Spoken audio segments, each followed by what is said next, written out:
Unfortunately, it's not going to be released today, hopefully in a couple of weeks. It just needs a bit of fine-tuning. So I'll just try and explain to you the content of the book and what we sort of set out to do. I'm not a musician per se, though I've done quite a bit of music and I've got a couple of music degrees and stuff, but I'm actually a lawyer by profession. We have, as part of our literary tradition, the mandas, the bilpods, the dekhnis. You know, they've been there for like 200 years, and the music has actually been written down. It's available, and you can actually play it. It's not available for the mass market. It means it's not available really in London and Toronto and New York. But the music of the last 50 years has been neglected. You know, none of it is available. The music of Chris Berry, Frank Fernand, you know, Gina Shid, Nirvana, Alfred Rose, Wilfred Limbus, Henry D'Souza. This music is not available for the simple reason that none of it has been written down by the composers, and nobody's taken the time to transcribe this music. As a result, much of this music is not available to the diasporic Goan. That means the Goan in New York, the Goan in Canada, the Goan in Kenya, Africa, all over the world. These Goans are, you have second generation and third generation Goans who've never been to Goa. They heard some of our music, and the parents all listen to this music, and they come along and they say, "Wagana so go right," you know, and kids say, "Wow, that's really nice stuff. Do you have some music?" Because the teacher would like to play this. Would like to teach the child this music, but this music has never been available. So we took it upon ourselves to basically actually take all the blame here to transcribe this music. We had sort of an internet poll, and we got like almost 1,000 songs. And out of this, we decided to put down like 500 in 15 separate volumes. So this is actually volume 1. It sort of tackles most of the music that is currently popular in the market. Songs like Adios, which is from Boris de Moniz, Santa Festa, Pedro, Zaza, Katrina, Cecilia, Claudia, all the kind of stuff that you hear on the TV, that you see the DVDs all about. And you know, that's the stuff of legend. You actually hear about this all the time, it's whispered, it's talked about, and you can say, wow, this music is really fascinating stuff, but it's not available. So what we've done in this volume, I've transcribed the music. I've actually worked with a team of a couple of people who had doctorates in music. As I said, of course, I'm going to take all the blame for any errors or omissions here. But we transcribed the music for solo instrument, for flute, for guitar, for band. We actually put some of the stuff down in Cifra, which established a notation for bands. Because we had a lot of bands around the world, never been to Goa, but love to play Goan music. So I actually wrote down all that music for them. But we went a step further, because you have the diasporic Goan sitting and say New York, for example, and saying, okay, what does this actually mean? What do these words actually mean? So we had to translate them. We translated all of this. And then we came across a secondary problem. What happens when that Goan relates the literal translation to, you know, the company that's about it? Does he actually relate the word to the word below it? So we had some difficulty there, so we got hold of a few professional translators who did it idiomatically. People like Augusto Pinto and Silviano Barbosa, there's a whole team of them, Ben Antam, Father Noel Pereira, and eventually we set all the lyrics to English poetry. So you actually have the actual meaning there set to poetry. It was a bit of great disappointment to me when, you know, the review comments went around, there was lots and lots of musicians who said, wow, this is really interesting stuff, this is great stuff, we can actually play. But most of the people were only interested in the translation.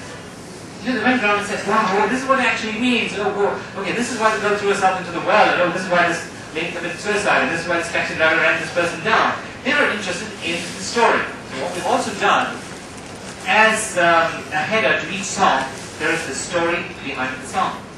The composer's intentions, because we cannot go against the composer's intentions, but the composer's intentions are there, as well as the actual story behind the song, and of course all the orthography and the history behind the song. And all that you'll find in this book. So that's basically a very basic introduction.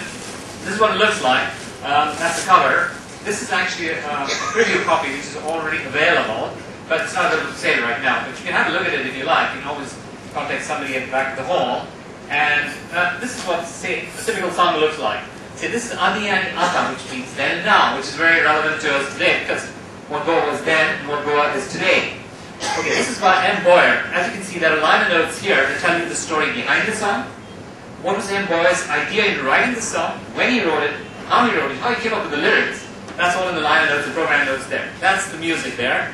This illustration, then and now, it was done especially for the series by a Brazilian contemporary artist called Camilo Nascimento from New York. He did a series of really interesting artwork then. On this page, on the next page here, you have the translation. Again, the lyrics are there with all the guitar music, etc., etc., and you have the translation there in English set to poetry. Here you have the guitar music here in cifra for guitar notation. So each of these songs is really a little story in itself. A story about the Goa of then, the Goa of the last 50 years, not necessarily before. We've included a couple of mandos in the first volume and one Dolpot, but basically it's all the music of Alfred Rose, Chris Berry, H. Breton, and great composers like that. Goa sees itself as the bastion of Cockney, but that actually is not true. We do have a lot of Goans in Bangalore, a lot of Goans in South Kannada who actually sing in Cockney. They don't beyond that. But we tend to look down on other dialects, as I'm sure they do to us. And they call themselves the Row of the East. We also call ourselves the Row of the East.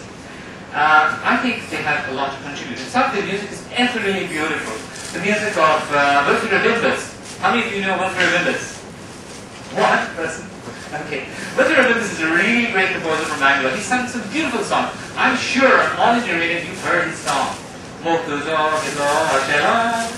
version that you hear is by P. Srinivas.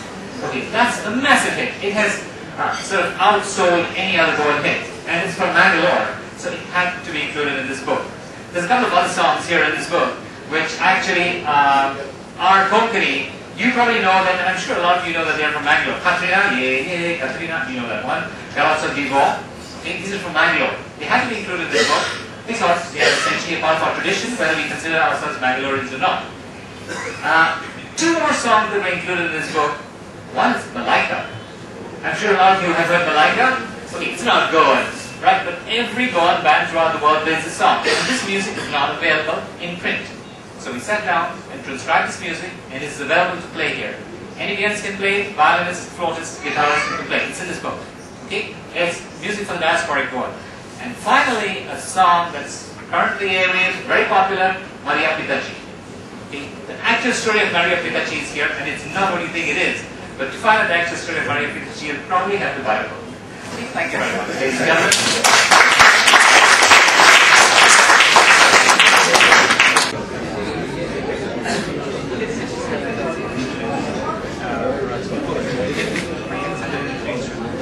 Luther King, o sonho destruído. Hoje, 5 de novembro, a reconquista da esperança. Contributos da tua origem, africana, americana e indonesiana. Está um mundo mais pobre nos valores econômicos? Que importa?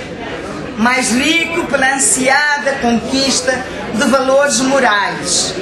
Mais rico pela esperança da política renovada, mais rico pela ansiada justiça para com as minorias, mais desejoso de novas linguagens econômicas.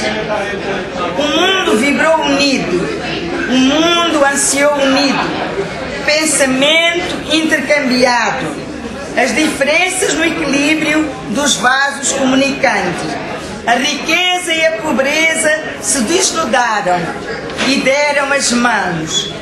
230 governantes, reis, presidentes, reinantes, ansiamos pela chuva do amor, eliminando guerras provocadas para arruinar consciências, pela pobreza e riqueza nos palcos da vida, na fome de uns para o equilíbrio de outros. Hoje, ansiamos pela justiça renovada, pelos sonhos das crianças, ansiamos por um mundo são, africano-americano, presidente Barack Obama, África e América, a pobreza e a riqueza, unidos no equilíbrio econômico, no mundo para todos são. 11 de novembro de 2008.